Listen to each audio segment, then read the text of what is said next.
Alhamdulillahi Rabbil Alamin. Wassalatu wassalamu ala Rasulillahil Karimil Amin. Nabiyyina wa sayyidina Muhammadin wa ala alihi wa sahbihi ajma'in wa dhurriyyatihi wa ummatihi ila yaumiddin wa ba'd. Saudara-saudariku dimanapun kita semua berada, semoga tayangan hari ini menemui kita semua dalam keadaan yang sehat, keadaan yang baik, dimuliakan oleh Allah Subhanahu wa Ta'ala. Alhamdulillah, kita telah diberikan kesempatan yang sangat istimewa menjalani rangkaian ibadah di bulan Ramadan tahun ini 1446 Hijrah hingga mengantarkan kita setidaknya hari ini waktu Indonesia bagian Barat saat kami tersambung dalam tayangan ini telah sampai kita di hari ke-29 di bulan Ramadan tahun 1446 Hijrah. Dan tentunya penanggalan ini boleh jadi berbeda bagi teman-teman yang ada di daerah-daerah yang tidak sama, negara juga yang berbeda, tapi perbedaan itu tidak menghalangi kita untuk mensyukuri nikmat terbesar dari Allah Subhanahu wa Ta'ala untuk kita saat ini dengan diberikannya kesempatan menjalani rangkaian ibadah di bulan Ramadan sampai detik ini. Semoga seluruh rangkaian ibadah yang telah kita tunaikan, salat kita, sujud kita, ruku kita, kekhusyuan kita, puasa kita diterima oleh Allah Subhanahu wa Ta'ala, dan semoga Allah berkenan pula mengabulkan doa-doa terbaik yang kita panjatkan sesuai dengan kemaslahatan dunia dan akhirat kita menurut kehendak Allah yang Allah ridai. Teman-teman, tentunya ketika seorang muslim, insan beriman, berpuasa telah sampai pada hari ke-29 di bulan Ramadan, tentu ada dua hal yang paling utama dirasakan oleh kita semuanya. Yang pertama, tentu kita merasakan satu perasaan berbeda, terkadang lahir juga kesedihan yang cukup mendalam karena boleh jadi kita akan berpisah untuk sementara waktu dengan Ramadan. Bulan yang sangat istimewa, hari-harinya istimewa, siang dan malamnya penuh dengan kebaikan, sehingga di hari-hari ini selalu membuat diri kita lebih baik. Tidak ada satupun insan beriman yang mendapati Ramadan, merasakan keistimewaan Ramadan, kecuali membawa perubahan kebaikan pada dirinya. Selalu menata untuk lebih baik dari ujung kepala sampai ujung kaki. Dan di puncak itu, pada hari ke-29, ia harus melihat realitas bahwa bulan baik ini akan kembali meninggalkan hingga satu saat kita bertemu kembali, dan semoga Allah Subhanahu wa Ta'ala memberikan kesempatan itu. Karena itulah kemudian banyak sekali di kalangan orang-orang saleh yang terdahulu, mereka meningkatkan ketakwaannya, banyak mengevaluasi, banyak memohon kebaikan kepada Allah dan meminta kepada Allah Subhanahu wa Ta'ala selain diterima amal ibadahnya juga diberikan kesempatan kembali untuk menikmati Ramadan atau diberi ketangguhan untuk menjalani 11 bulan berikutnya dengan kekuatan yang serupa setidaknya saat menjalani ibadah Ramadan. Dan yang kedua, ini tentu akan menjadi bagian inti pembahasan kita di pagi hari ini adalah penantian akan sampainya pada hari pertama di bulan Syawal yang dikenal dengan Idul Fitr. Nah, untuk mengetahui kapan waktu Idul Fitri ini, bagaimana standar yang diberikan oleh Al-Quran dan juga ditunjukkan oleh Nabi Sallallahu Alaihi Wasallam, diisyaratkan oleh Nabi Sallallahu Alaihi Wasallam dalam rangkaian hadis-hadis beliau, itulah yang akan menjadi inti diskusi kita, inti pembahasan kita di kesempatan pagi hari ini waktu Indonesia bagian Barat. Bila ditarik ke kinian dengan waktu saat ini, mungkin boleh jadi ada satu rangkaian kata yang bisa kita tampilkan untuk menyajikan topik kita di kesempatan kali ini. Kapan Idul Fitri tahun 1446 Hijrah yang bertepatan dengan 2025 Masehi. Nah, teman-teman sekalian, kita akan kembali merujuk kepada Al-Quran dan juga hadis-hadis Nabi Muhammad SAW untuk menjelaskan itu semua. Baiklah, di antara itu kita coba rujuk salah satu referensi utama ada kitab yang dari awal kajian saya sudah perkenalkan untuk menjadi rujukan kita. Di sini komprehensif ditampilkan segala yang terkait dengan tuntunan puasa, baik itu dari sisi Al-Qur'annya juga hadis-hadis Nabi Muhammad sallallahu alaihi wasallam. Nah, teman-teman, bersama ini saya mendapati kitab Sahih Al-Bukhari, ya seperti pernah kita juga perkenalkan di kajian-kajian yang lalu. Di Sahih Al-Bukhari ini, saya tegaskan kembali, setidaknya ada 97 tema besar yang dikumpulkan oleh Al-Imam Al-Bukhari, dikodifikasikan tema-tema ini, lalu berdasarkan tema dimaksud, diturunkanlah ayat-ayat Quran yang terkait dengan tema itu, dan juga diturunkan hadis-hadis Nabi SAW sebagai penjelas di tema yang dimaksudkan. Dari tema ini nanti ada subtemanya, subtemanya, subtemanya. Nah, di antara 97 tema besar ini, ada tema ke-30 terkait dengan puasa, Kitabus Shaum. Di sini kita akan temukan insya Allah ada 69 subtema, kadang saya sebut juga dengan subtopik, bila temanya kita sebut topik, dan 121 hadis. Uraian ini tentu akan diawali juga nanti dengan ayat Al-Qur'annya, kemudian hadisnya dan turunan-turunan dimaksudkan. Ini yang diamati oleh Al-Imam Al-Bukhari, ditelusuri referensinya, seluruhnya beliau sambungkan sanadnya, sanad itu runtutan periwayatannya terus digali sampai bertemu dengan titik paling utama, yaitu keterangan Nabi Sallallahu Alaihi Wasallam. Karena itulah umat Islam di seluruh dunia menjadikan kitab Sahih Al-Bukhari ini sebagai referensi utama dalam bidang hadis, penjelas dari Nabi Sallallahu Alaihi Wasallam atas keterangan yang Nabi sampaikan dari ayat-ayat Al-Quran yang diwahyukan oleh Allah Subhanahu Wa Taala kepada beliau. Setelah jelas uraian yang saya sampaikan sebagai pembuka ini, mari kita baca di subtopik yang ke-10. Jadi kalau tema besarnya, topik besarnya Kitabus Shaum, di topik yang ke-30 atau tema nomor 30, nah ini subtopiknya nomor 10 ya, dan 11 ya, nomor 10 dan 11. Kemudian kita akan coba uraikan di halaman 282 teman-teman sekalian. Nah, saya akan langsung ke yang subtopik 11-nya saja dulu, karena yang 10 itu masih dalam tautan hukum ya. Nah, kita akan masuk yang terkait dengan atau terkorelasi dengan topik bahasan kita dan subtopiknya, yaitu nomor yang 11. Saya lanjutkan kembali. Qala al-Imamul Bukhari rahimahullahu taala, babu qaulin Nabi sallallahu alaihi wasallam, idza ra'aitumul hilala fasumu wa idza ra'aitumuhu fa'aftiru. Subtopik tentang sabda Nabi sallallahu alaihi wasallam, apabila kalian melihat hilal maka berpuasalah, dan jika kalian melihat hilal itu pula maka beridul fitrilah, berbukalah, beriftarlah. Jadi ini pembahasan tentang bagaimana kita bisa mengawali Ramadan dan juga mengawali Idul Fitr. Mengawali Idul Fitri sekaligus juga menutup rangkaian ibadah Ramadan yang telah kita tunaikan. Di subtopik ini teman-teman sekalian akan ada pembahasan apa yang paling menentukan, seperti apa metode untuk menentukan awal Ramadan dan juga awal Idul Fitri, dan bagaimana kita bisa mendapat isyarat dimaksud serta menarik itu dalam konteks kekinian. Wa qala silatu an Ammar, man shama yauma syakki faqad asa Abul Qasim sallallahu alaihi wasallam.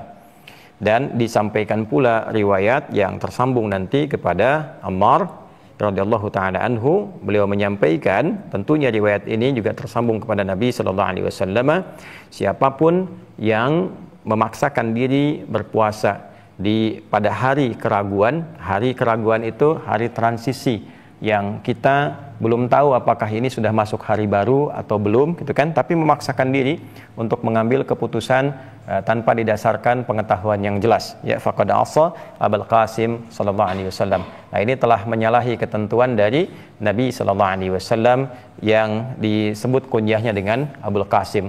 Nah, ini diantara kejeniusan Al-Imam Al-Bukhari, ya, semoga Allah meridhai beliau. Saya sering sekali ungkapkan kalimat-kalimat kejeniusan ini, karena selain beliau menghimpun hadis-hadis Nabi sallallahu alaihi wasallam, tapi juga memberikan satu penekanan yang sangat brilian dalam penyusunan subtopik-subtopiknya. Jadi ketika memberikan satu gambaran kepada kita, petunjuk tentang penetapan Idul Fitri ataupun sebelumnya awal Ramadan. Di saat yang sama, beliau pun memberikan dorongan kepada kita agar menggunakan petunjuk ini untuk menghilangkan keraguan-keraguan. Jadi jangan sampai seseorang itu menjalani puasa dalam keraguan, ya, dalam hari-hari perpindahan yang tidak diketahui, tidak jelas, sehingga memaksakan dalam kondisi ini untuk mengambil satu keputusan yang belum ia tahu dasar pengetahuannya. Nah, ini sesuatu yang kurang baik. Nah, untuk itulah kemudian dua rangkaian pembuka ini yang mengambil intisari dari hadis Nabi Sallallahu Alaihi Wasallam juga memberikan kepada kita gambaran untuk menambah pengetahuan demi menentukan, untuk mengetahui dengan benar tentang metodologi dalam menentukan satu waktu terkait dengan ibadah. Dalam hal ini tentunya akhir Ramadan dan awal masuknya Idul Fitri Al-Mubarak. Mari kita lanjutkan kepada penelusuran hadisnya dan nanti kita akan lihat bagaimana ayat-ayat Al-Quran terkait juga memberikan gambarannya. Bismillahirrahmanirrahim. Nomor hadisnya 1906, subtopik nomor 11, topik besarnya nomor 30, Kitabus Shaum, subtopiknya nomor 11, nomor hadisnya 1906. Qala al-Imam al-Bukhari rahimahullahu taala, Imam Al-Bukhari menyampaikan ya dalam kitabnya ini, haddatsana Abdullah bin Maslamah haddatsana Malik an Nafi an Abdullah bin Umar radhiyallahu taala anhuma anna Rasulullah sallallahu alaihi wasallam dzakara Ramadhan faqala. Nah, Imam Al-Bukhari menerima riwayat ini dari Abdullah bin Maslamah, beliau menerima ini dari Malik, Malik dari Nafi, Nafi dari Abdullah bin Umar radhiyallahu taala anhuma, ya, bahwa Rasulullah sallallahu alaihi wasallam menyebutkan Ramadan. Jadi kalau saya sebutkan Abdullah bin Umar radhiyallahu taala anhuma, artinya Abdullah dan ayahnya Umar bin Khattab radhiyallahu taala ya anhuma dengan anaknya. Baik, ketika Nabi menyebutkan Ramadan, beliau bersabda, la tasumu hatta tarawul hilala wa la tuftiru hatta tarawhu fa in ghumma alaikum faqduru lah. Ya, disebutkan juga nanti dalam riwayat Muslim nomor hadis yang ke-1080. Jadi Nabi SAW menyampaikan, la tasumu hatta tarawul hilala. Jangan kau mulai berpuasa Ramadan itu sampai engkau melihat hilal, sampai engkau memastikan adanya hilal, hilalnya wujud. Wala tuftiru hatta tarawhu. Dan jangan pula engkau mendapati Idul Fitri, dan jangan pula engkau mengawali Idul Fitri hatta tarawhu, sampai engkau pun mendapati hilalnya wujud, engkau melihat hilal. Fa in humma alaikum, jika memang terhalang penglihatan hilal itu, faqdurulah, maka perkirakanlah, prediksikanlah ya keberadaan hilalnya itu, atau juga nanti kita akan temukan dalam keterangan lain bagaimana cara memprediksikannya itu, bagaimana cara mengetahuinya itu. Ya, jadi ini jeniusnya Imam Al-Bukhari. Beliau menempatkan hadis ini sebagai yang pertama untuk memberikan gambaran kepada kita bagaimana kita bisa menetapkan metodologi untuk melihat hilal itu, atau juga kita bisa memprediksikan wujudnya, keberadaannya. Jikapun kemudian terhalang tidak bisa melihat, bagaimana kemudian menentukannya? Ya, faqdurulah, memperkirakan itu seperti apa, memprediksi wujudnya itu bagaimana. Ya, untuk kemudian mendapati itu kita akan teruskan pada hadis-hadis berikutnya. Jadi nanti hadis ditafsir dengan hadis lagi. Ini yang sangat indah. Baik, nomor hadis 1907 terusannya.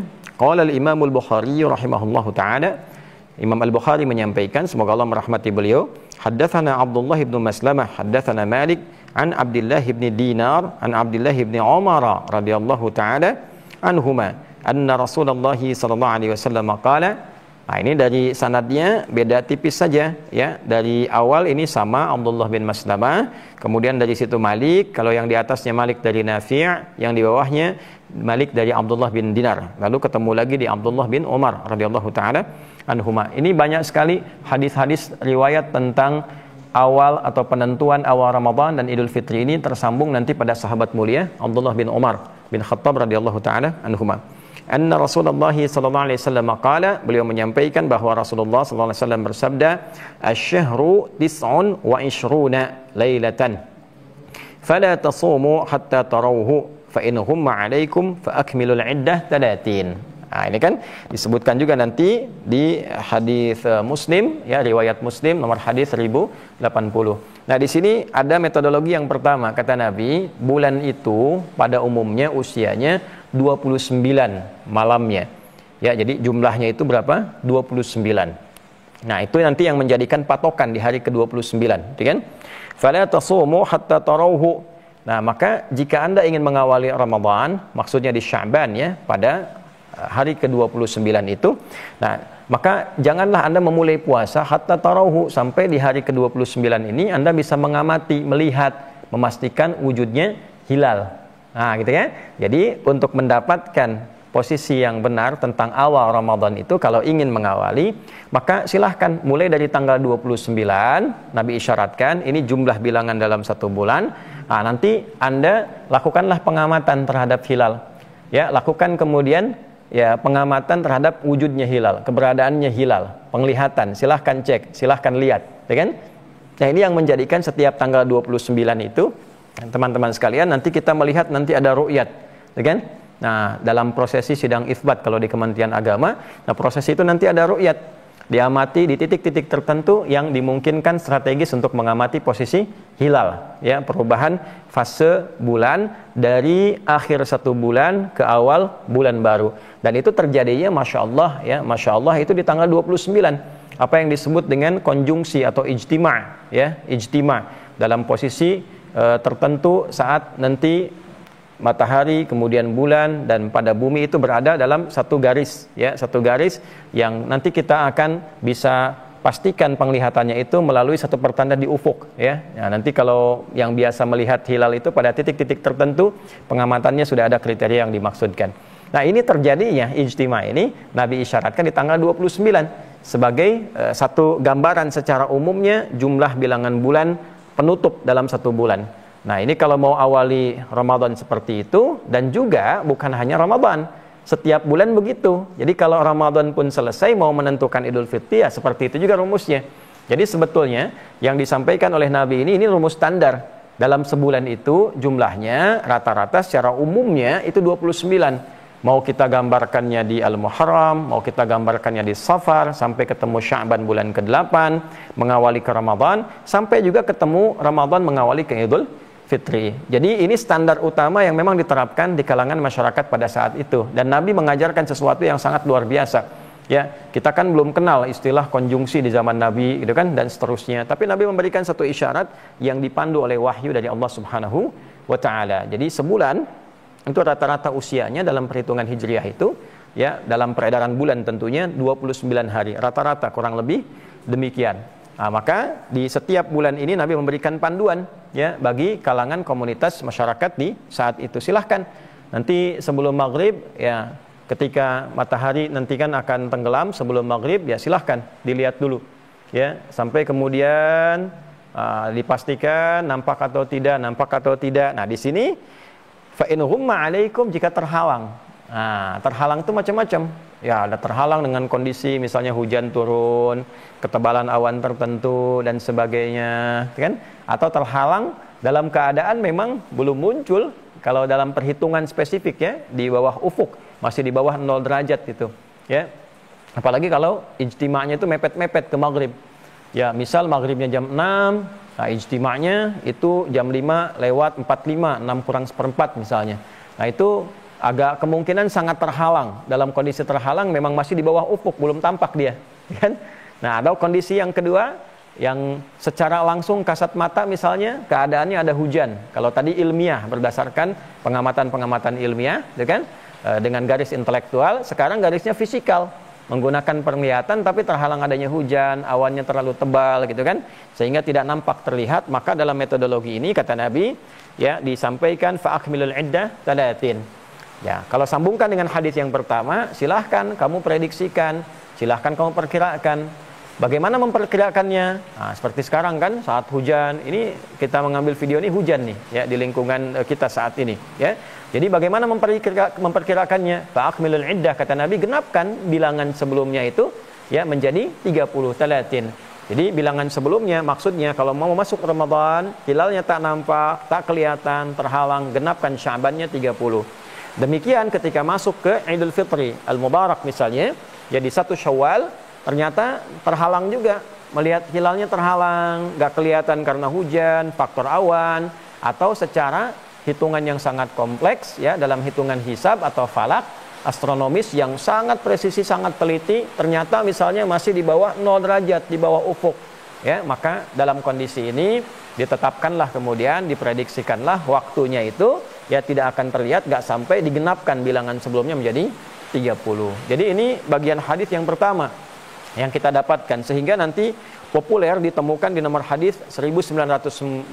Ini yang sering sekali dikutip ya, sering sekali dikutip dari hadis riwayat Abu Hurairah radhiyallahu taala anhu dari Nabi sallallahu alaihi wasallam, ketika Nabi menyampaikan ini kalimat tegasnya, sumu li ru'yatihi wa afdiru li ru'yatihi fa in ghumma 'alaikum, atau di riwayat lain termasuk di sini Al-Bukhari, fa in ghubbiya 'alaikum fa akmilu iddata sya'bana 30. Ya, puasalah engkau dengan melihat hilal itu, menetapkan wujudnya, melihat wujudnya. Mendapatilah engkau Idul Fitri, beridul fitrilah ketika engkau menyaksikan hilalnya, mengetahui hilalnya, memahami wujudnya, gitu kan? Nah, fa in ghubbiya 'alaikum aw fa in ghumma 'alaikum, maka jika terhalang penglihatan itu, terhalang untuk mengetahui hilal itu wujud, hilal itu ada, maka genapkanlah bilangan. Kalau mau Ramadan, Sya'bannya 30. Kalau mau Idul Fitri, Idul Fitri Ramadannya genapkan 30. Jadi ini metode yang pertama, teman-teman sekalian. Ketika akan mengawali, memasuki Idul Fitri, maka lakukan pengamatan. Nah, ru'yat, mengamati dengan mata kita. Ya, mengamati dengan mata kepala kita. Begitu dilihat, kelihatan hilalnya, tetapkan besoknya Idul Fitri.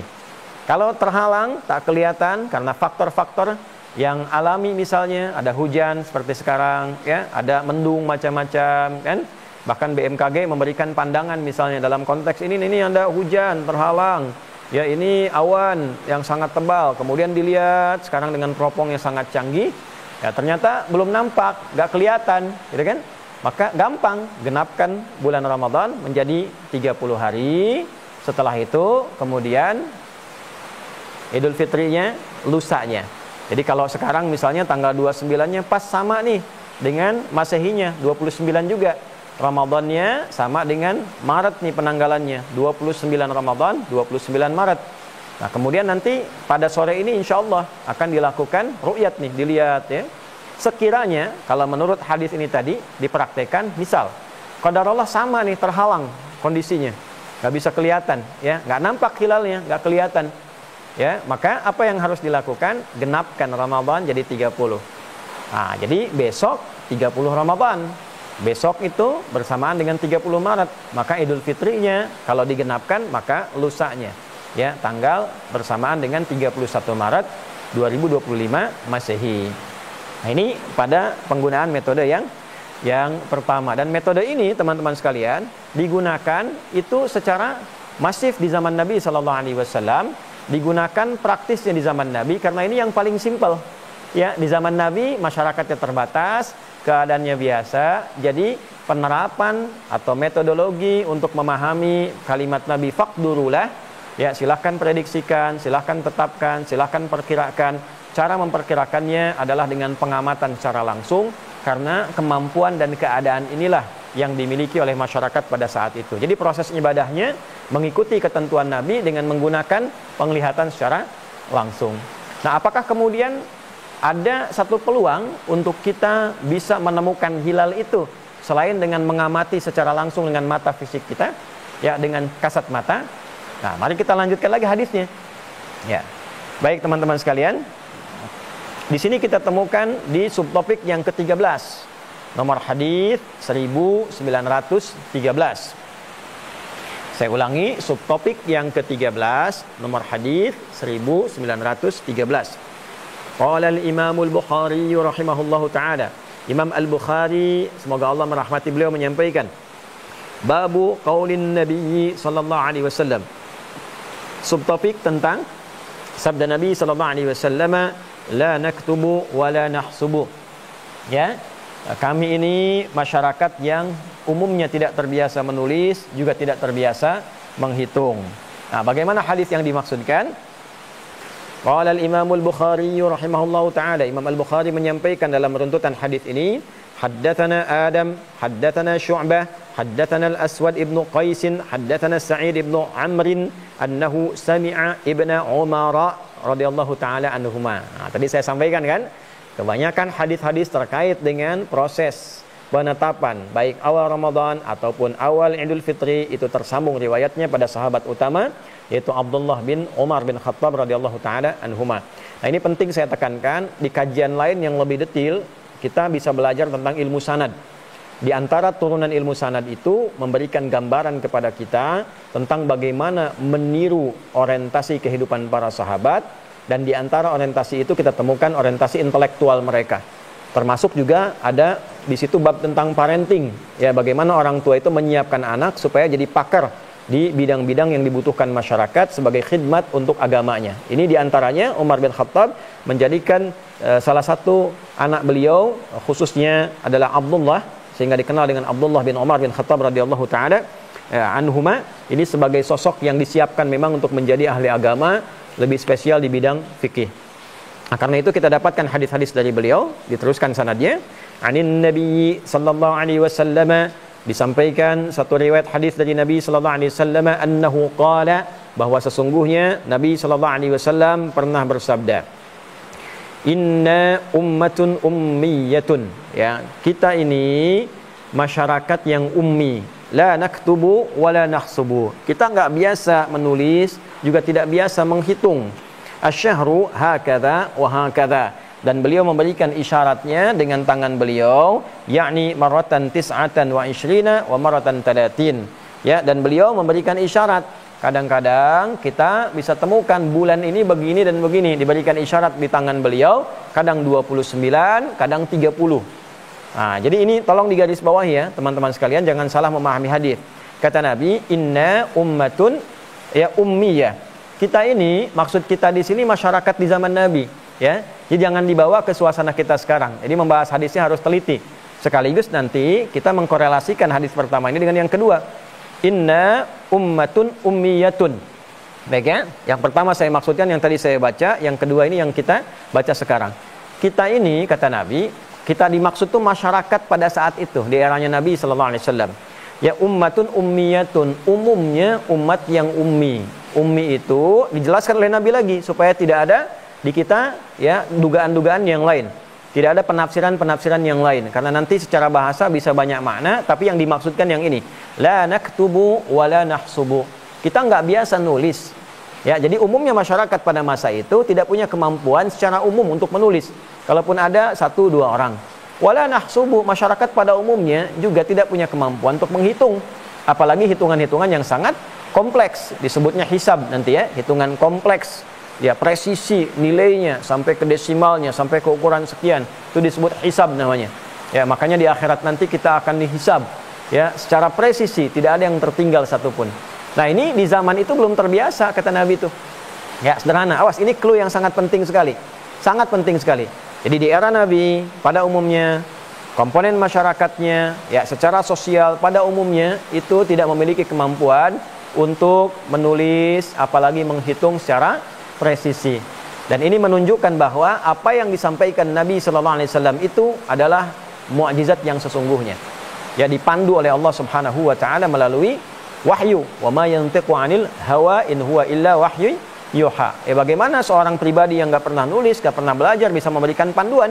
Ada tentang isyarat astronomi, tentang jumlah bulan, tentang keadaan ini dan itu, dan banyak sekali yang bisa kita ungkapkan, kecuali sosok mulia ini benar-benar seorang nabi, rasul, utusan Allah Subhanahu wa taala. Dan di sini yang nggak bisa disanggah, ya. Ini pembuktian yang paling utama. Nah, setelah Nabi menjelaskan ini, maka beliau menerangkan setelahnya tentang kebiasaan atau metodologi yang digunakan masyarakat itu secara umum untuk menentukan waktu-waktu secara umum, mau di Ramadan, mau di Idul Fitri atau di luar keduanya. Bagaimana yang Nabi sampaikan itu? Asyahru hakadha wa hakadha. Beliau berikan isyarat dengan tangannya. Ya, jumlah bulan itu ya seperti yang kita ketahui. Kalau enggak 29 atau 30. Makanya dirincinya dalam hadis yang pertama tadi, ketika masuk tanggal 29, Nabi gampang saja. Ayo keluar, lihat hilalnya. Nah, ini yang paling gampang. Jadi metode yang pertama ini menggunakan penglihatan. Kalau Anda mau ikuti silahkan. Anda mau praktekkan, bagus. Ini metode yang paling ringan.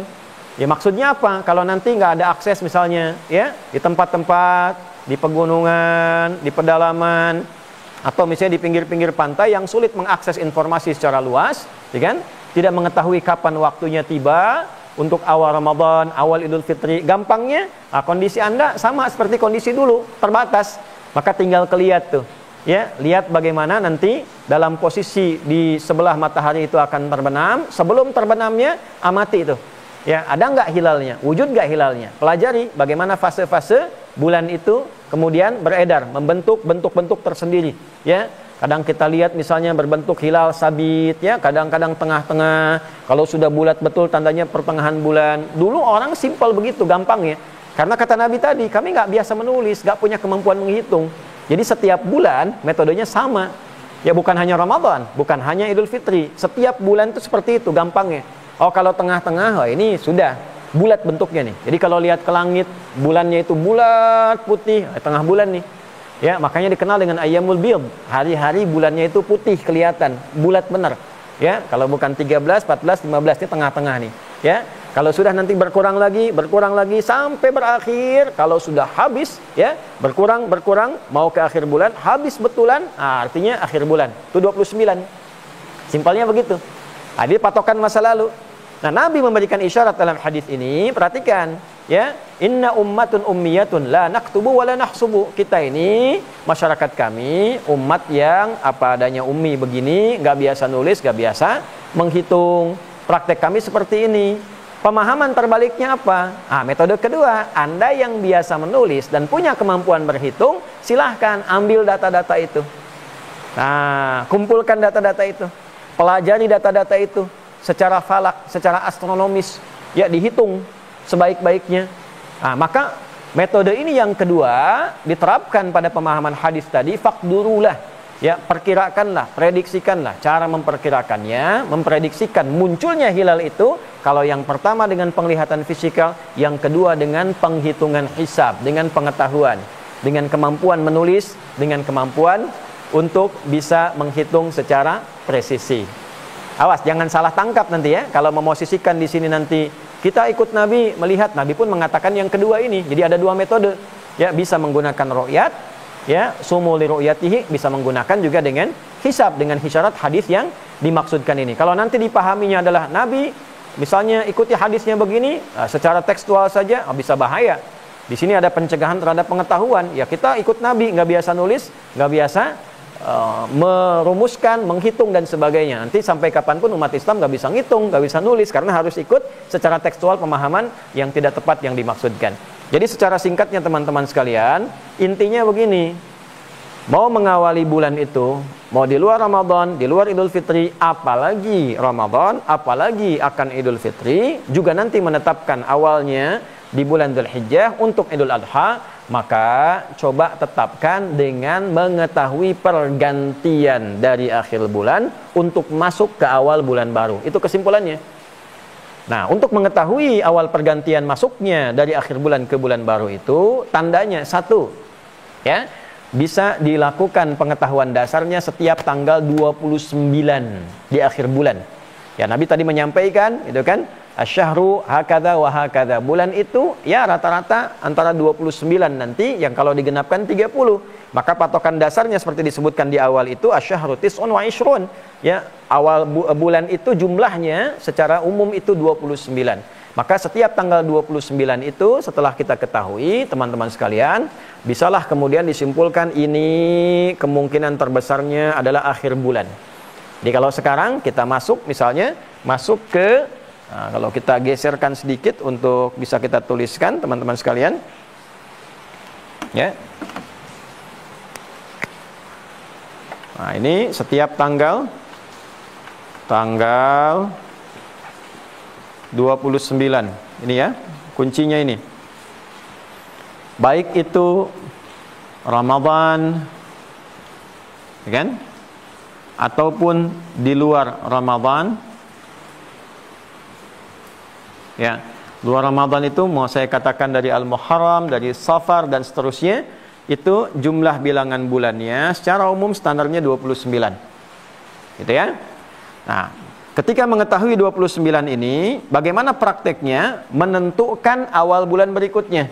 Jadi kalau sekarang kita ada di bulan Ramadan nih, bulan ke-9 Ramadan. Nah, ini menggunakan pendekatan Hijriyah ya, berdasarkan peredaran bulan, ya kan? Bukan untuk menentukan berdasarkan Masehinya. Ini kita tanggal 29 Ramadan, begini. Posisi sekarang. Nah, ini posisinya sudah menunjuk secara umum isyarat ke akhir bulan. Isyaratnya isyarat akhir bulan. Ya, ini ya. Nah, maka menunjuk pada isyarat akhir bulan ini kemudian diberikan petunjuk oleh Nabi untuk melakukan dua metodologi. Ya, satu, bisa menggunakan apa yang disebut dengan ru'yat, melakukan pengamatan secara langsung, pengamatan fisik, ya, di titik-titik yang memungkinkan untuk bisa secara strategis mengamati pergerakan hilal Ramadan, pergerakan dari bulan kan sampai munculnya hilal baru. Jadi kalau nanti ada titik-titik, misalnya saat nanti sidang isbat disebutkan nih, titik dari Aceh sampai dengan Papua, gitu kan? Di titik A, titik B, nah itu nggak sembarangan menetapkannya. Titik paling strategis yang sekiranya memudahkan untuk mengamati dari mulai berakhirnya bulan sampai munculnya bulan baru.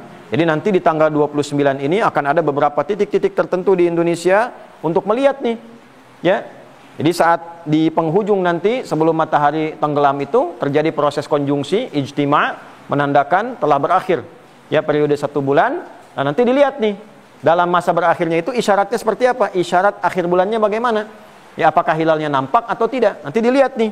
Ya, begitu misalnya nampak nih, kelihatan, ya, begitu nampak maka ditetapkan langsung besoknya sebagai hari baru di bulan yang baru. Oh, besoknya Idul Fitri dengan 1 Syawal, bulan yang baru, hari yang baru. Tapi kalau tidak nampak misalnya, ya, fa in ghumma 'alaikum, fa in ghubbiya 'alaikum, kalau terhalang nih, nggak kelihatan. Ini secara fisik ya. Kalau fisik itu kan artinya tidak mengacu secara langsung kepada pendekatan astronomis. Yang penting keluar aja, lihat. Ya, mau standarnya berapa, mau disebutkan misalnya ini standarnya 2 derajat, 3 derajat, 1 derajat, ya, dengan mengabaikan semua jenis ini, yang penting tanggal 29 keluar. Gampangnya begitu. Jadi di era Nabi itu nggak tahu hitungan-hitungan derajat itu. Ya. Di era Nabi itu yang penting tanggal 29 akhirnya keluar. Kalau kelihatan besoknya tetapkan. Kalau nggak kelihatan ya sudah, gampangnya selesai. Genapkan bilangan Ramadan ini menuju 30 jumlah bilangannya. Jelas ya? Nah, ini nanti kalau sore ini tanggal 29 seperti sekarang itu insya Allah itu ya, menerapkan hadis ini akan ada ru'yat. Ru'yat, ru'yat, ru'yat, ru'yat. Kalau kelihatan besoknya ditetapkan Syawal. Kalau tak kelihatan, maka digenapkan Ramadan ini dari 29 menjadi 30. Itu satu ya. Baik. Nah, ini metode ini sudah digunakan di era Nabi di kalangan masyarakat. Ya, simpelnya begitu teman-teman sekalian. Teman-teman, saya mau sampaikan pula, barangkali di sini ada satu kondisi jaringannya agak terganggu karena ini ada hujan di sekitaran kita, mungkin sinyalnya nanti agak sedikit menyesuaikan gitu ya. Nah, insya Allah mudah-mudahan kalau kurang jelas nanti rekaman videonya bisa diulang kembali dalam bentuk HD yang lebih baik kualitasnya. Kemudian dilanjutkan, ru'yat ini tolong garis bawahi ya, kalimat ini. Ru'yat ini pengamatan secara fisik untuk menetapkan awal bulan baru. Itu sudah biasa digunakan di era Nabi SAW, baik untuk menetapkan Ramadan ataupun Idul Fitri atau bulan-bulan lainnya di luar Ramadan. Karena simpelnya begitu. Nabi mengatakan, inna ummatun ummiyatun, kami ini umat ummi, masyarakatnya umumnya semua ummi, itu kan? Nah, apa yang dimaksud ummi di sini? La naktubu wa la nahsubu. Umumnya masyarakat di sini tidak biasa menulis, tidak biasa menghitung. Karena itu simpelnya ya begini saja. Nah, kalimat Nabi ini memberikan gambaran juga kepada umatnya, ya, yang kalau sudah bisa menulis, sudah bisa menghitung, maka silahkan gunakan metode yang kedua pun bisa. Tinggal pilih, mau ru'yat boleh, mau yang kedua juga boleh. Apa yang kedua ini? Disebut namanya dengan hisab. Hisab, ya. Nah, untuk hisab ini pun di Al-Quran kita temukan. Ya, misal kita temukan isyaratnya di Al-Quran di surah Yunus surah 10 ya, di ayat 5. Ya. Walladzi ja'ala asy-syamsa dhiya'an wal qamara nura. Ya, wa qaddarahu manazila li ta'lamu 'adadas sinina wal hisab. Disebutkan, ya, dialah Allah Subhanahu wa taala yang maha agung, ya, yang luar biasa, Tuhan yang paling hak, yang telah menjadikan matahari itu bersinar, bulan memantulkan cahaya, dan menetapkan bagi bulan itu orbitnya, supaya dengan orbit itu kita juga bisa menghitung jumlah bilangan tahun dan juga hisab, mempelajari metodologi hitungan yang jelas secara presisi. Ini hisab, disebutkan kalimat hisabnya, ya. Nah, ini sering juga disebut dengan ilmunya falak atau astronomi. Ya, ilmu falaknya didapatkan di Al-Quran surat Yasin, surah ke-36, ayat ke-40 tuh ya, paling kiri sebelah bawah tuh di pojok, ya.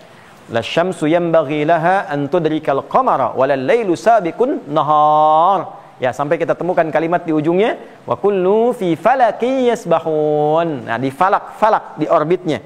Ya, dan seluruh antara matahari, bulan tuh punya orbitnya masing-masing, kan? Punya tempat beredarnya masing-masing, dan bertasbih, peredaran mereka itu bertasbih kepada Allah Subhanahu wa taala, ya, dengan cara yang telah Allah tetapkan, dan kita diberikan informasi untuk mengetahui inti tasbih itu. Artinya apa? Benda-benda langit di semesta pun bertasbih memuji penciptanya. Nah, jadi jangan kita tuhankan semesta, jangan kita tuhankan alam semesta, karena alam semesta pun ada yang jaga, ada yang ciptakan, dan semesta bertasbih. Oleh karena itu, kita yang bagian dari unsur semesta ini sudah selayaknya kita bertasbih kepada Allah Subhanahu wa taala. Jadi disebutkan di situ falak, sehingga sering kita dengar ilmu falak, lajnah falakiyah, kan? Nah, lajnah falakiyah itu penerapannya ke sini. Biasanya untuk bisa menerapkan metodologi apa? Hisab. Jadi bisa secara ru'yat pengamatan dengan fisik, bisa secara hisab pengamatan dengan ilmu hitungan.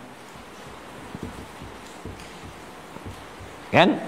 Ilmu hitungan secara astronomis, kan? Silahkan amati nih. Bisa pakai ru'yat, silahkan yang pertama, ya, seperti di era Nabi masyarakatnya terbatas demikian, ru'yat boleh kita tiru, tidak ada masalah, ya. Atau menggunakan yang kedua, ya, gampangnya begini, kalau umatku kalian sudah bisa menghitung, sudah pintar, sudah menulis, sudah bisa presisi, silahkan boleh juga gunakan metode yang kedua. Dan hisab ini, teman-teman sekalian, disepakati juga oleh para ulama, terlebih juga untuk menentukan jangankan puasa, termasuk sholat. Ya, sholat itu kan sama, tiang agama, bahkan rukun Islam yang kedua. Ya, puasa kan yang keempat. Dan ini sholat itu yang paling utama di antara ibadah-ibadah yang lain. Ya, di sana bahkan masya Allah, nggak bisa berdiri, duduk, nggak bisa duduk, berbaring sampai ke titik akhirnya. Ya, puasa kita nggak bisa puasa, masih bisa diqadha, ya, setelah Ramadan. Ya, kalau sholat itu terus dalam kondisi yang kita mampu mengerjakan itu, dalam setiap kondisi didorong. Nggak bisa kita berbaring, bisa bergerak, diisyaratkan dengan bergerak sampai ke titik akhir. Nah, itu pun untuk menetapkannya, pertama Nabi mencontohkannya karena nggak bisa menghitung, masyarakat nggak biasa, Nabi tetapkan dengan ru'yat juga. Gimana caranya? Tanamkan tongkat begini, ya, lalu nanti ada sinar mentari, sinarnya datang ke tongkat memantulkan bayangan. Nabi kemudian berikan isyarat, ya, diajarkan oleh malaikat. Kalau nanti seperti ini, bayangannya begini, gambaran dengan tongkat perbandingannya begini, datang kemudian zuhur, mengecil lagi, datang asar, mengecil lagi terus, ya. Nah, datanglah kemudian maghrib, sampai sama sekali gelap, datanglah kemudian isya. Dulu begitu, ya, ru'yatis syams, ru'yatil dhau'is syams, ya, ru'yatil zilalis syams. Nabi mengamati itu dengan melihat pantulan bayangan dari tongkat itu, ya, dari sinar matahari. Jadi kalau untuk menentukan waktu harian, gunakan matahari. Kalau untuk bulanan akumulasi tahun, gunakan apa? Rembulan. Maka Islam seimbang. Ada waktu menggunakan patokan matahari, ada waktu menggunakan patokan bulan. Kenapa puasa Ramadan menggunakan patokan bulan bukan matahari? Supaya muncul keadilan Allah bagi semua hamba di semua tempat mengalami perputaran waktu sehingga merasakan kenikmatan Ramadan dengan perbedaan waktu. Anda bayangkan kalau menggunakan matahari, ya. Misal, yang ada di daerah yang musim panas akan musim panas terus puasanya. Yang ada daerah musim dingin akan musim dingin terus. Kalau kita Indonesia nggak terlalu terasa, karena nggak ada musim panas, nggak ada musim dingin. Kita khatulistiwa, tropis, ya kan? Semuanya hampir sama, rata. Tapi kalau yang di Eropa, di Timur Tengah, ada musim panas. Musim panas itu subuhnya kadang-kadang jam 3, kadang-kadang setengah 3, kadang jam 4, maghribnya jam 8. Musim dingin subuhnya jam 7, kadang jam 6, maghribnya datang jam 6, kadang setengah 6. Jadi diputar supaya mengalami ya kapan masuknya musim panas, kapan musim semi, kapan musim gugur. Jadi kenikmatan Ramadan terasa di setiap musim, sehingga zikir kepada Allah itu bisa semakin meningkat. Nah, teman-teman sekalian, kembali ke sini, penetapan dengan menggunakan metode hisab ini nanti dengan hitungan presisi. Kalau contoh sholat tadi, yang tadinya kemudian menggunakan metodologi yang sangat simpel, lihat bayangan, sekarang sudah pakai hisab, dihitung pakai jam. Sekarang nggak nanya lagi, bayangannya bagaimana untuk zuhur, tidak. Jam berapa sholat zuhur, jam berapa sholat asar, jam berapa sholat maghrib. Nah, hal yang sama bisa digunakan dengan penetapan bulan Ramadan untuk mengawalinya atau mengakhirinya, juga untuk mengawali Idul Fitri ataupun juga nanti mau masuk ke Idul Adha di awal Dzulhijjah. Gunakan hisab, hitungan presisi. Maka pakar-pakar mulai menghitung berdasarkan data-data pengamatan ru'yat di masa Nabi, seterusnya digali sampai tanggal yang presisi, sampai bisa bikin kalender, sampai ke waktu-waktu komanya, titiknya dan sebagainya. Maka dilihatlah oleh mereka hitungan ini konjungsi, istilahnya ijtima atau konjungsi. Ya, gitu kan? Konjungsi bukan di bahasa Indonesia ya, kalau bahasa Indonesia kata sambung, kan? Nah, ini di konjungsi disebut tersambung. Kapan tersambungnya antara bulan, matahari, bumi dalam salah satu garis, ya, garis yang lurus, ya, tersambung keseluruhannya, terjadinya tanggal 29, maka diamati dalam konjungsi atau ijtima bahasa Arabnya ini. Ya, tanggal 29 ini sebelum matahari terbenam atau setelah matahari terbenam, bisa kelihatan nih. Wah, ini diketahui tanggalnya sekian, jamnya sekian, ya, derajatnya sekian, menitnya sekian, detiknya sekian, sampai ke titiknya, teman-teman sekalian. Itulah hisab. Nah, inilah yang digunakan pengamatan dengan menggunakan ilmu hitungan, ilmu pengetahuan. Nah, untuk yang sekarang ini 29 Ramadan yang bertepatan dengan 29 Maret 2025 Masehi, kalau kita lihat di data-data hisab, itu ijtima'nya, konjungsinya kurang lebih berlangsung di jam 17. Berarti jam 5 sore ya. Ya, jam 17 kurang lebih itu 57 menit. Ya, ada juga yang menuliskan 58 menit ya. 17.57 sekitar 38 ya, detik. Jadi jam 17 lewat 57 lewat 38 detik. Kurang lebih seperti ini teman-teman sekalian. Ya, gambarannya. Nah, ini kalau di barat, waktu Indonesia bagian barat. Cuma beda di menit dan detik dalam ukuran-ukuran hitungan-hitungan beberapa lembaga. Misalnya kita lihat BMKG atau Lajnah Falakiyah yang lain. Bisa di Ormas, sekarang kita ada di Muhammadiyah, ada di NU untuk di Indonesia, ya, dan di luar negeri juga. Kurang lebih ijtima'nya atau konjungsinya, ya, proses isyarat, nah ini isyarat akhir bulannya terjadi pada jam 5 sore. Nah, ini sebelum maghrib. Kalau di kita di sini maghribnya misalnya ada jam 18.02 nih, waktu Indonesia bagian barat nih. Nah, berarti ini kurang lebih 5 menit sebelum maghrib nih.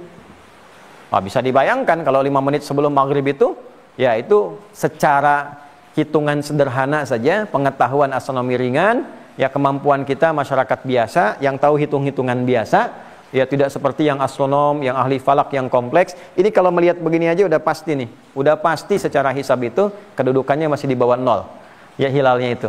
Ya, kenapa? Sederhana, karena 5 menit menjelang terbenam matahari, ya, mataharinya terbenam, ya kan, diamati hilalnya itu. Jadi begitu matahari terbenam kan harusnya hilalnya naik nih, gitu kan, ya, terbenam matahari nih, terbenam, syarat pertamanya harus sebelum terbenam matahari.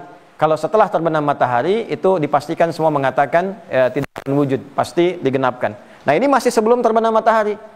Ya, jadi kondisinya seharusnya matahari ketika terbenam itu hilal naik tinggi, ya, dan nggak beradu cahaya nanti dengan matahari itu kelihatan. Nah, kalau ini teman-teman, ini 5 menit sebelum terbenam. Jadi hilalnya pasti masih di dasar ini, masih di bawah ufuk. Gambarannya begitu gampangnya. Jadi ketika mataharinya terbenam, nah, ini posisinya masih di bawah ufuk, gampangnya seperti itu. Ya. Atau kita ambil datanya supaya tidak mengarang-arang. Kalau kita lihat, dan saya coba perhatikan beberapa lembaga-lembaga falak yang otoritatif, gitu kan, baik itu yang di Ormas, di Muhammadiyah, di NU, kemudian juga saya lihat di BMKG juga, ya, dengan pendekatan ini, singkatnya teman-teman sekalian, nih, ini kalau ditarik garis ufuk, garis 0 derajat di sini ya, ketika matahari ini kita akan dapati akan tenggelam, ada proses ijtima, konjungsi namanya. Jamnya jam 17 sore, jam 5 sore, 5:57 menit kurang lebih 38 detik. Ya, kemudian saat matahari tenggelam, sudah posisi hilalnya bagaimana? Ya, baik itu di ujung barat Indonesia, dalam hal ini kita tuliskan di sini aja ya untuk memudahkan. Ini ada di Aceh misalnya, sampai dengan Papua di ujung timur. Itu posisi hilalnya masih di bawah ufuk di sini. Ya, di Aceh itu antara -1 sampai ke -0, minus 0,59 derajatan lah. Ya, kurang lebih demikian. Di Papua karena lebih awal kan, 2 jam lebih cepat kan dari barat kita ini, itu dia masih -3, ya kan? Ya, -3. Ya, jadi kalau kita mengacu ke sini kan di barat, kalau di Papua kan sudah lebih cepat, ya 2 jam sebelumnya. Oleh karena itu pasti lebih bawah lagi. Nah, ini di Papua hilalnya masih -3, kurang lebih demikian. Di baratnya saja masih di bawah 0 derajat, bisa -0,59, bisa juga -1. Ini menunjukkan secara hisab hitungan yang presisi, ini masih di bawah ufuk. Nah, sehingga implementasi hadis tadi, kalau diprediksikan dengan metodologi ini bahwa masih di bawah ufuk, maka apa yang dilakukan? Fa'akmilul iddah, genapkan bilangan Ramadannya menjadi 30. Nah, jadi kalau melihat kepada data ini, apalagi nanti kalau misalnya ru'yatnya pun berdasarkan data hisab. Ya, data hisabnya menunjukkan di bawah 0, tapi karena ingin mengikuti keteladanan ru'yatnya Nabi, walaupun itu kebiasaan di masyarakat pada masa itu, tapi tetap pengen ikut. Karena Nabi pernah praktekkan, saya pengen ikut begitu. Tapi saya mengacu juga pada data hisab, karena data hisabnya di bawah 0 derajat ini, dan disampaikan bahwa keadaannya tidak mungkin terlihat, apalagi secara fisik juga ada hujan, ada awan-awan, kemudian juga ditunjukkan data-data di BMKG dengan yang lain-lain bahwa ada pergerakan planet yang lain tuh, ya, kelihatan yang bukan hilal. Ini menunjukkan bahwa akan sangat sulit, bahkan secara hisab mustahil hilal itu bisa terlihat. Dalam kondisi ini kemungkinan besar ini akan digenapkan Ramadannya menjadi 30 hari. Jadi kalau pertanyaannya kapan Idul Fitri di tahun ini, ya kita bisa simpulkan dari 2 pendekatan data ini bahwa Idul Fitri tahun ini 1446 Hijrah bertepatan dengan 2025 Masehi waktu Indonesia. Ingat, waktu Indonesia. Ya, besar kemungkinannya akan berada di tanggal bersamaan dengan 31 Maret 2025 Masehi. Jadi kalau sekarang 29, Ahadnya 30, Senin. Nah, Seninnya tanggal 31, ini Idul Fitrinya. Ya, karena dari 2 pendekatan ini kemungkinan besarnya pasti akan digenapkan. Kemungkinan besarnya dalam kondisi seperti ini. Ya, hilalnya masih di bawah ufuk dan juga di bawahnya sangat tajam juga.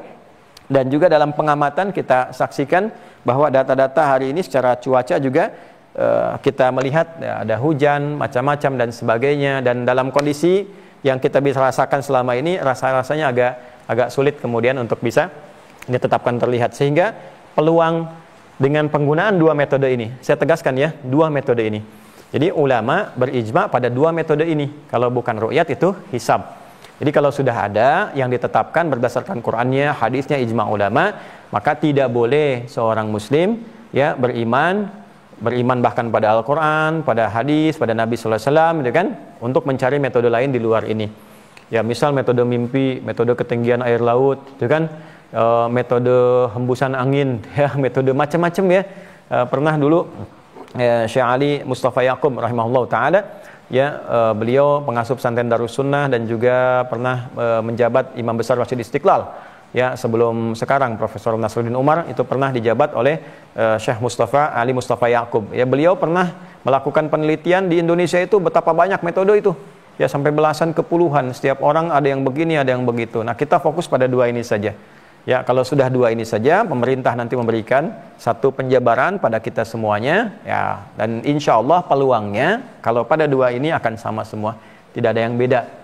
Ya, tidak ada yang beda untuk Idul Fitri tahun ini. Insya Allah sepanjang kita masih mengacu pada metodologi yang kita maksudkan ini. Ya, kalau di beberapa waktu yang lain seringkali kita dapatkan misalnya ada perbedaan antara ahli ru'yat dengan ahli hisab, itu satu hal yang sangat niscaya terjadi. Tapi ini rasanya sulit karena dari data-data itu mendukung untuk kesamaan. Ya, bedanya itu kayak gini. Kalau ru'yat itu ketika menggunakan data-data batasan standar untuk melihat. Nah, ini juga nanti problematik. Mungkin satu saat bisa ada diskusi-diskusi tertentu yang diinisiasi Kementerian Agama untuk kita bisa mengkaji berdasarkan nas. Ya, jadi nas dulu yang didahulukan. Ya, nakli dulu sebelum akli. Jadi ikutkan akli untuk menganalisis nakli. Ya, bukan nakli dijadikan sebagai stempel untuk akli. Nah, itu sesuatu yang keliru. Kalau sudah begitu nanti semua berlomba cari metode. Nah, ini nanti musibah. Ya, kemarin-kemarin 2, sekarang nanti 3, besok nanti berapa lagi dan sebagainya. Ini musibah nanti. Ya. Nanti gampangnya begini teman-teman sekalian, untuk metode ru'yat itu sederhananya keluar, lihat di tanggal 29 di ujung menjelang maghrib, lihat begitu maghrib, tak mataharinya turun, ya tenggelam, gitu, lihat hilalnya muncul nggak? Ya terlepas mau standarnya mau 2, mau 1, mau 3, mau berapapun, ya begitu kelihatan misalnya, nampak benar, lalu saksinya ada, disumpah dia, selesai, besoknya ada. Ya, tapi kalau misalnya tidak memungkinkan, tidak terlihat, sudah genapkan bilangan Ramadannya menjadi 30, besoknya Idul Fitri. Nah, yang jadi problem seringkali bertemu itu begini, ya bertemu di sini titik perbedaannya. Dibuat standar misalnya, dan standar ini sebetulnya bisa dilihat dari segi akal, ini masuk ke akal, tapi jadi perdebatan secara nakli, secara teks, secara dalil nanti. Ya, ketika standarnya bisa berubah-ubah, misalnya bikin 2 nih, karena di bawah 2 ini masih samar-samar misalnya, kelihatannya nggak terlalu kelihatan jelas. Ya, lalu dibuatlah standar. Kalau ini 2 atau di atas 2, ya kelihatan tetapkan. Ya, atau bahkan nanti kalaupun nggak kelihatan, tapi kalau sudah standarnya terpenuhi, kemungkinan bisa dilihat, maka ada imkan ru'yah namanya. Kemungkinan bisa dilihat, standar derajatnya begini, elongasinya begini misalnya, maka tetapkan, walaupun nggak kelihatan. Ya kan? Tapi kalau misalnya dia melihat, di bawah standar itu, misal nih, sekarang disebutkan 3, elongasinya sekian misalnya, taruhlah 6,3 derajat misalnya, ya, atau 6,4 misal. Ya. Nah ini, dia baru di bawah ini sedikit, bisa misalnya 2,9 ya, atau elongasinya kadang terpenuhi tapi ketinggiannya tidak, atau sebaliknya misal ketinggian 2,9 nih ya, elongasinya misalnya 6, ini pas ya, dan ada yang melihat tapi karena di bawah standar ini maka ditetapkan tidak diakui perlihatannya. Nah ini juga problem. Nah yang kadang sering terjadi adalah kadang-kadang hisab itu kan tidak melihat batas berapa derajat ketinggian, yang penting di atas 0. Ketika di atas 0 artinya sudah pindah hari, sudah pindah bulan. Nah, maka ditetapkanlah kemudian bulan baru di hari baru. Ya, kalau pengamatan tidak kelihatan nggak, dapat nggak, gitu kan? Kalau kelihatan tetapkan, kalau nggak kelihatan itu genapkan.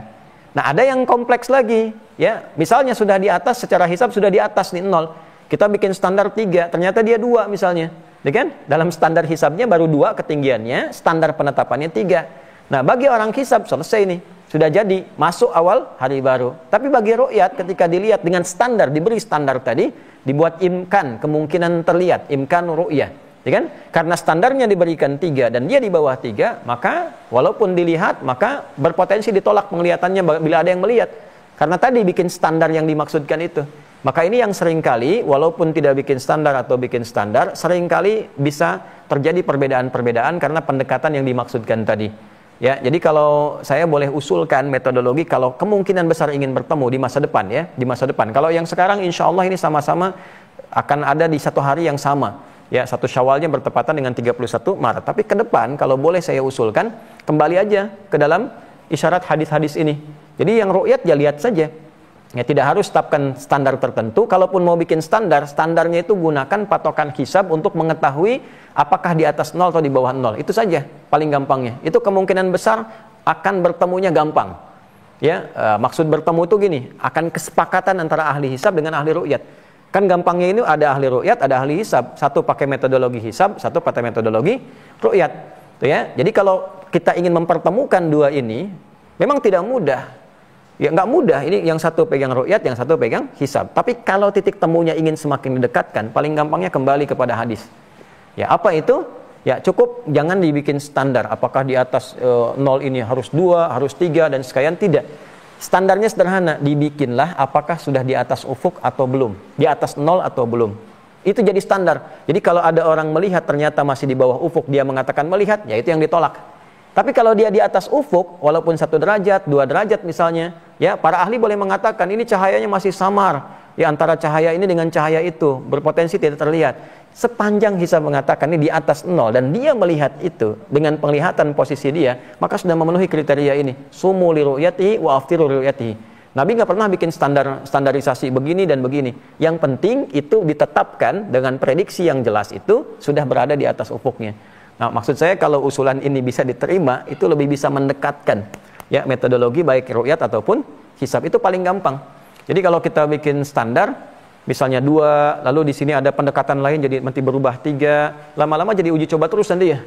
Dan jadi berbahaya, nanti muncul sentimen ini, nanti persaingan ini, persaingan itu, dan tidak ditemukan kemudian maslahat yang lebih besar. Ini usulan saja ya, bisa diterima bisa tidak, itu kembali ke yang punya otoritas dalam berwenang. Ya, tapi nanti jadi problem juga. Dulu 2, sekarang 3 ya. Terus yang 2 statusnya bagaimana ya waktu itu? Ya, sekarang masuk 3, elongasinya berubah lagi. Nanti ada pendekatan yang lebih baru bisa berubah lagi. Nah, ini yang seperti ini saya kira untuk mengatasi kerumitan seperti itu, kalau boleh saya usulkan tadi, bikin standarnya satu aja. Apakah di atas ufuk, di atas 0 derajat, atau masih di bawah ufuk. Jadi kalau sudah seperti itu, kemungkinan persamaan dengan ahli hisab, itu akan ada titik temunya.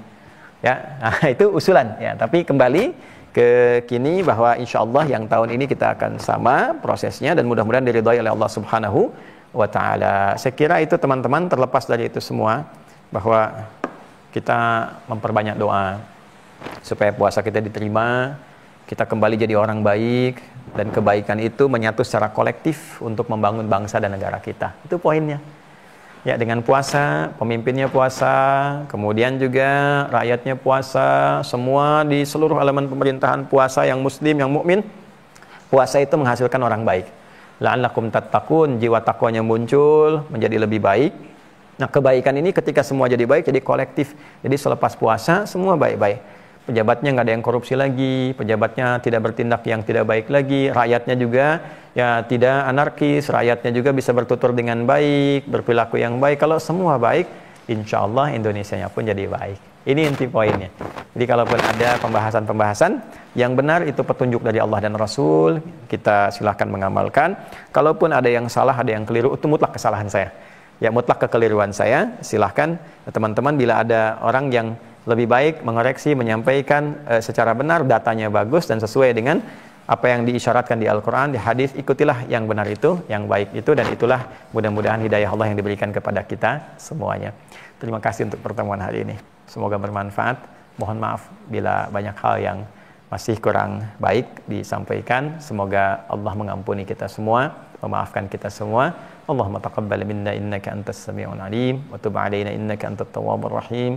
Allahumma ij'alna bil imani kamilin, wa bi fara'idika mu'addin, wa lis salawati hafizin, wa liz zakati fa'ilin, wa lima 'indaka talibin, wa tahta liwa'i habibikal karim sayyidina Muhammadin yaumal qiyamati sa'ilin, wa taqabbal minna as-siyam wal qiyam kama tuhibbu wa tarda ya arhamar rahimin.